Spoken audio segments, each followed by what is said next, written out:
Alors bonsoir, les laptops à tous et toutes. On va dans la joie et la bonne humeur. On va continuer, on va commencer avec le Tania. L'étude du jour. Alors Spéciale dédicace pour nos amis Loubavitch. Ouais, bah ouais. Plus que des mots, des actes. Hein. Qu'on n'oublie pas. Et qu'on n'est pas prêt d'oublier, vu la grande descente qu'on leur a prévue. Amen. 8 Elul 5785 et Guéret à Kodesh, chapitre 12. Et l'acte de Tzedaka sera la paix. L'œuvre de la Tzedaka sera le calme et la sécurité pour l'éternité. Amen. Ishaïa 32, 17. Le prophète indique par ces termes que la récompense de l'acte de Tzedaka est la paix, alors que celle de l'œuvre de la Tzedaka est le calme et la sécurité, lesquels, à la différence de la paix, sont accordés pour l'éternité, selon l'interprétation du Targum Yonatan. L'acte et l'œuvre sont bien deux manières différentes de donner de la Tzedaka. C'est précisément sur cette distinction qu'est bâtie la présente lettre précisant l'analyse de la relation profonde, déjà constatée entre la Tzedaka et l'homme qui la donne, décrivant en outre les différentes façons de le faire et la transformation de la personnalité qui est réalisée de cette façon. Ainsi, plusieurs formes de récompense sont envisagées ici, la paix, le bienfait, la rigueur, la clarté, obtenue pendant la prière, la victoire sur le mal et le retrait du voile inhérent à la matière du monde.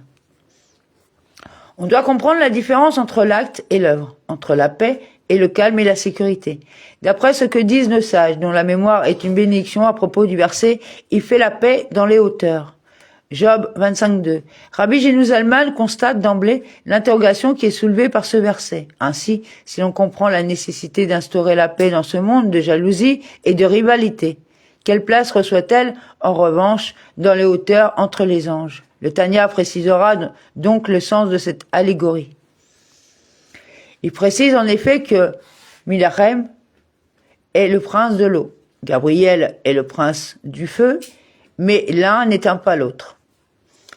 D'après le Midrash Devarim Rabbah, chapitre 5, au paragraphe 12, le Midrash Tahuma, Parasha Vegash, au chapitre 6, le Zohar, tome 1, à la page 263, tome 3, à la page 225a, et les Tikkuné Zohar, Tikkun numéro 70, à la page 132a. Ainsi, s'il est un fait qu'il n'y a pas de controverse entre les anges, l'unité dans les hauteurs spirituelles n'en est pas parfaite pour autant.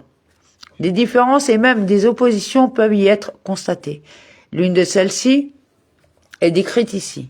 En l'occurrence, Michaël, ou Michaël, et Gabriel sont l'un et l'autre des protecteurs d'Israël. Néanmoins, l'un intervient par l'eau et l'autre par le feu. De ce fait, quand ils agissent conjointement, une distorsion peut être constatée. De ce fait, Dieu doit établir la paix entre eux.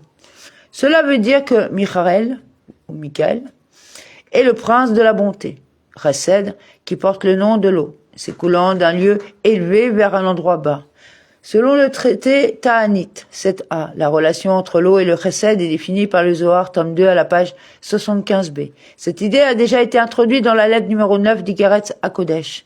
Il est bien clair que l'eau à laquelle le texte se réfère, celle des sphères célestes, n'est pas l'eau matérielle que nous connaissons ici-bas. En fait, on appelle écoulement d'eau tout processus de révélation qui est orienté du haut vers le bas, soit, plus précisément, celui de la tribu de Chesed qui accorde son influence à tous.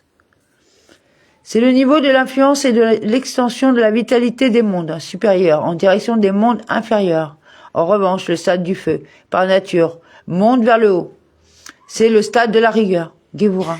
La relation entre la tribu de Gévoura et le feu est établie par le Zohar, tome 3, aux pages 225a et 257a, de même que par les Tikkuné Zohar, Tikkun numéro 69 à la page 105a. De fait, l'image d'une flamme qui s'élève évoque parfaitement la montée inhérente à la Gévoura.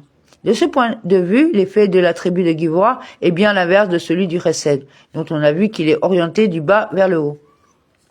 Du retrait de l'influence de la vie, du bas vers le haut, afin de ne pas l'accorder autrement qu'à l'issue d'une contraction d'un titsum puissant et intense. Le titsum est qualitativement puissant et quantitativement intense. Le retrait qui en résulte n'est pas uniquement une manifestation de la sévérité de Dieu se cachant aux yeux des créatures.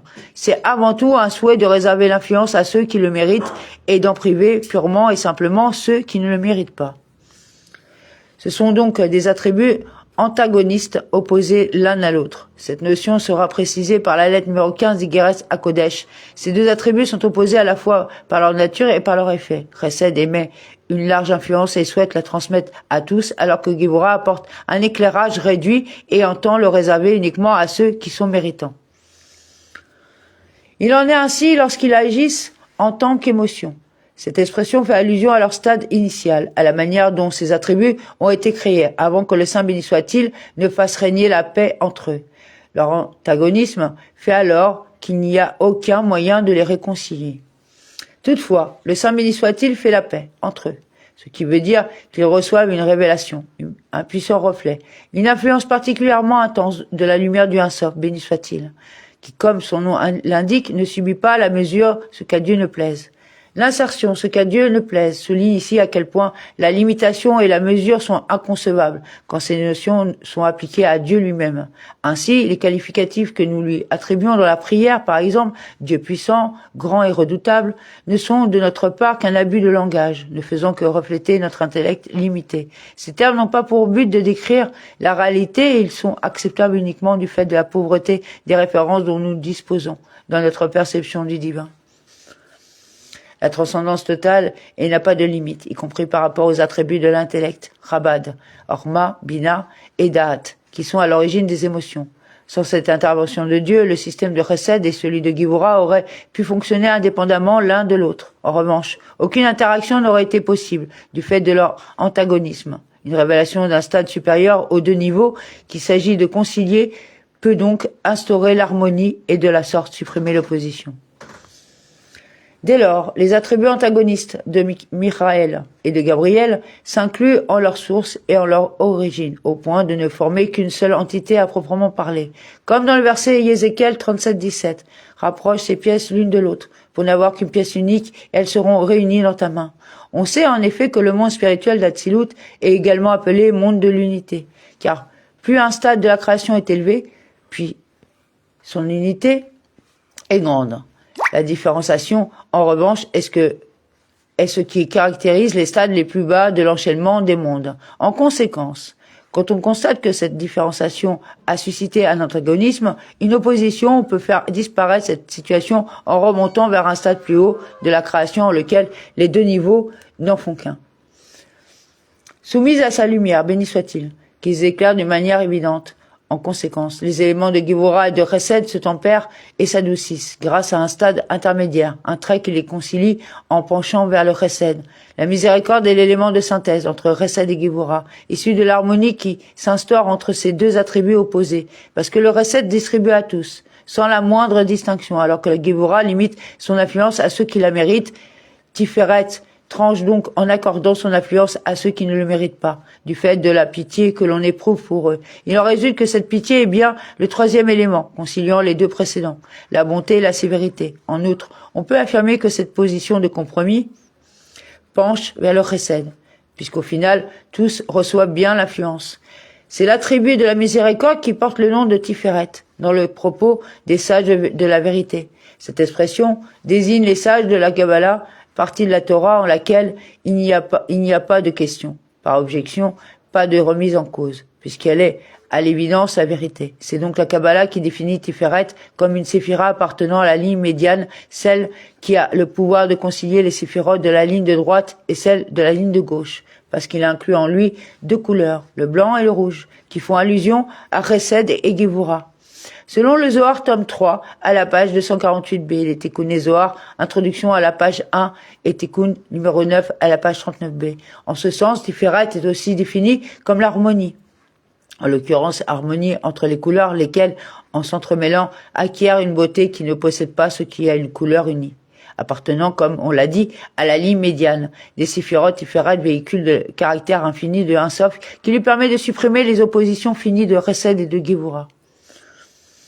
C'est la raison pour laquelle le nom Havaya, mentionné dans toute la Torah, sans autre précision, fait allusion à l'attribut de Tiferet, comme cela a été écrit dans le Saint Zohar. Tome 3, à la page 11a et à la page 65a qui dit « Le nom d'Abaya est systématiquement lié à la miséricorde ». De fait, le nom Abaya est celui qui désigne l'essence de Dieu et ceci permet d'établir toute la valeur de l'attribut de Tiferet, Séphira dominante, de la ligne médiane et de la révélation que l'on peut en recevoir. Car c'est là se révèle la lumière de l'Insof, béni soit-il, avec un immense éclat, plus fort que pour toutes ces autres saints attributs, béni soit-il. En effet, les autres saints attributs, en l'occurrence Chesed et Géboura, n'ont pas le pouvoir d'instaurer l'harmonie entre eux, sans l'intervention d'un troisième élément. Ceci peut être rapproché du passage de la prière du matin énumérant les techniques interprétatives de la Torah qui dit notamment, lorsque deux versets se contredisent, il faut attendre un troisième verset qui les départagera. Amen.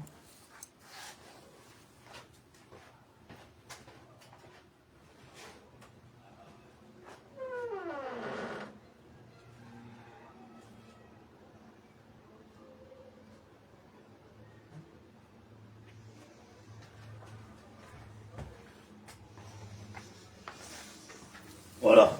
Donc, moi je dirais juste parler d'autre chose. Je suis désolé de faire la transition comme ça brièvement. Alors, aux gens qui parlent sur les réseaux, avant de parler, sachez à qui vous avez affaire. Parce que vous commencez à me chauffer là. À insulter les gens sans même les connaître, ça commence à bien faire. Ok? Donc pour ceux qui parlent sur les miens, notamment mon père, en allant bafouer je ne sais quoi, sur la religion qu'il pratiquerait, sachez que tous les juifs d'Israël, entre le 11e et le 13e siècle, ont subi les assauts et la discrimination raciale que vous rééditez aujourd'hui, et que certains des grandes familles, pour sauver leur descendance, ont été obligés de s'exiler dans des pays européens, de traverser la Méditerranée.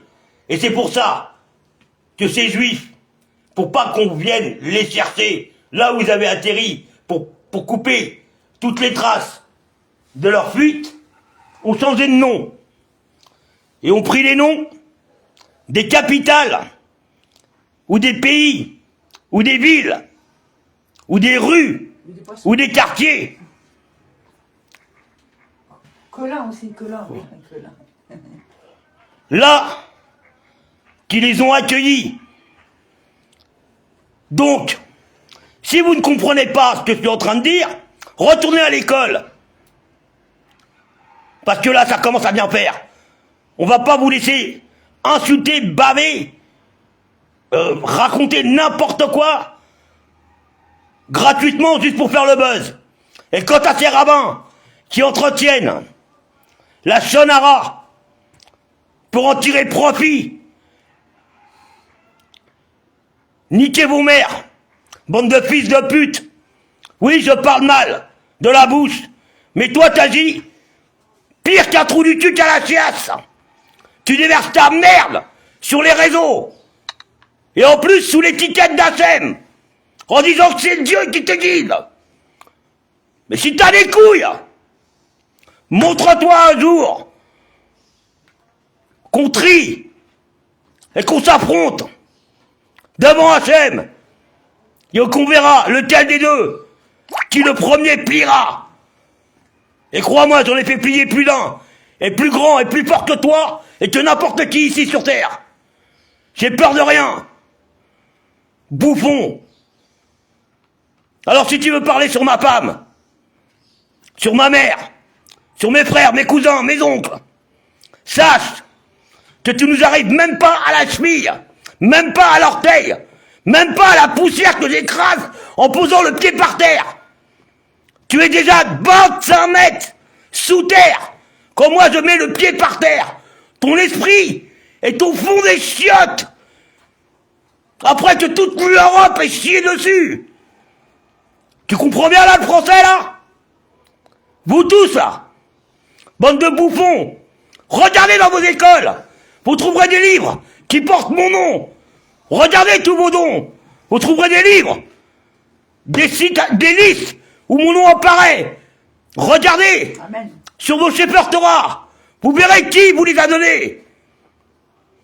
Ouais, Non, c'est pas moi qui ai donné tous les Sefer Torah de la terre entière. Non, non. Mais Ouais, ça va, on a construit. quand dans une famille, il y a plus de 30 Sefer Torah qui ont été distribués, j'estime qu'un minimum de respect nous est dû. Et les synagogues qu'on a construites, faut arrêter. Les synagogues qu'on a construites, les mosquées pour lesquelles on a participé, une école judaïque en Afrique. Vous avez fait quoi, vous, dans votre vie? Plusieurs. À part vivre sur le dos et le crochet de la société et de vos parents. Bande de bouffons. On vous a vu, moi je vous ai vu en stage chez les Pesner. Je vous ai vu en stage chez les Pesner. Tout frais sorti de l'école. Avec le plus âgé qui se prenait pour le chef. Hein? Qui était là, qui savait que foutre la merde pour poser une banderole 3h30. 3h30 pour poser une banderole. Et le chef qui prend les ciseaux, qui les planque sous le fauteuil, et qui dit au gamin, mais où t'as mis les ciseaux? Bah, comme sur le réseau, là. Où t'as mis les ciseaux? Mais t'es qu'une brette, t'as perdu les ciseaux, nanani, nanana. Alors qu'ils savaient très bien qu'ils étaient sous le siège. Vous êtes que les embrouilleurs de première. Vous n'avez pas à manipuler les gens. Vous cherchez qu'à manipuler. Et on va vous la mettre correcte et vous allez plus pour rien manipuler. T'as compris là? Tu vas manipuler le bout de ton gland. T'as compris là? Allez. Pour les autres, la lecture reprend sur les paragraphes suivants. Voilà. Shavuot Tov en passant.